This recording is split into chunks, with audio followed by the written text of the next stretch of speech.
अरे ये तो बहुत बड़ा मच्छी लगा. कौन सा ये? सिंगाड़ा का भाई मारू. सिंगाड़ा का भाई माडू. मुंबईत राहून सुद्धा तुम्ही वरळी कोळीवाडा बघितलाय का? नाही? मग चला एका मिनिटात तुम्हाला दाखवतो मुंबईचं पहिलं हृदय. इथून सुरुवात होते वरळी जेट्टी. दररोज शेकडो बोटींनी मासे घेऊन येतात इथले कोळी. थोडं पुढं आले की आपल्याला भेटते वरळीकरांचं श्रद्धास्थान म्हणजे गोल्फा देवीचं मंदिर. आणि या उतारावरून पहिल्यांदाच समोर दिसतं वरळी समुद्राचं मोहक दर्शन. पण खरी मजा आहे या अरुंद गल्लीतून चालण्यात, कारण ह्याच गल्ल्या सांगतात कोळीवाड्यांची कहाणी. शेवटी आपण पोहोचतो वरळीच्या किल्ल्यावर. इथून दिसतं स्वप्नासारखं दृश्य. एकीकडे समुद्र आणि दुसरीकडे वरळी सिलिंग.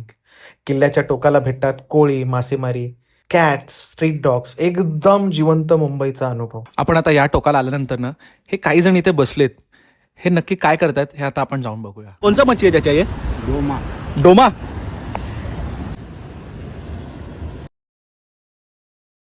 कोणचा मच्छी आहे? ये मालूम नहीं भाई.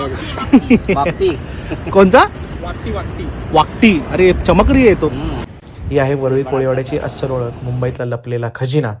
तुम्ही इथे कधी आलात का? आणि अजून असे वरळीचे किस्से पाहायला असतील, फॉलो करा वरळी मुंबईकरांना.